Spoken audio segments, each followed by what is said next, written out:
Hey y'all, Mary Kennedy here from Kennedy Fan 5. This is my mini Google Forms assessment on graphing exponential functions. I went ahead when I created this and put the key points that the kids need to see, just because I wanted them to get the overall shape from the graph for sure, but I wasn't trying to, I didn't want them trying to figure out or have a magnifying glass to see every little piece and part. When you put yours in, you can decide, if you want to make this yourself, you can decide, like, is that what I want to do, or do I want to do it differently?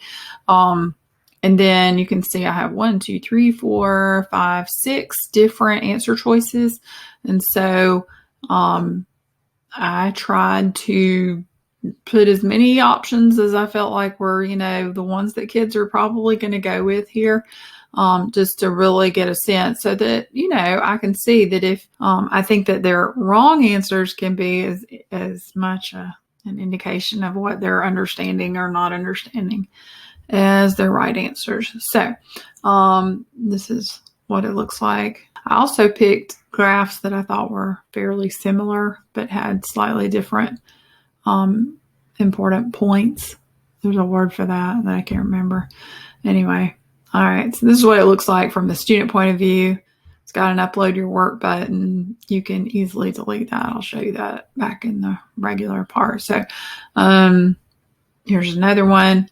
If you, if you choose to buy mine, thank you. If you do that, I really appreciate it. I think I have it set at a reasonable price for the time that it saves you. If you're like, oh, I don't want all those choices, then you just hit these X's over here. If you touch that X, then it's going to remove that answer choice, and you can remove it down to as many or as few as you want.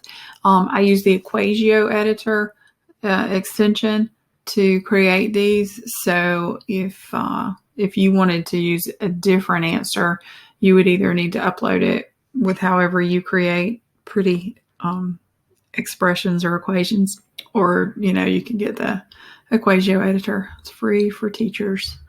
All right, so that's kind of what it looks like from the back end, and I showed you the student point of view. Oh yeah, I was going to show you this. Upload your work here. So if you don't want that, you just hit the trash can and you delete it, and then they don't have to upload anything. All right, I hope that's helpful.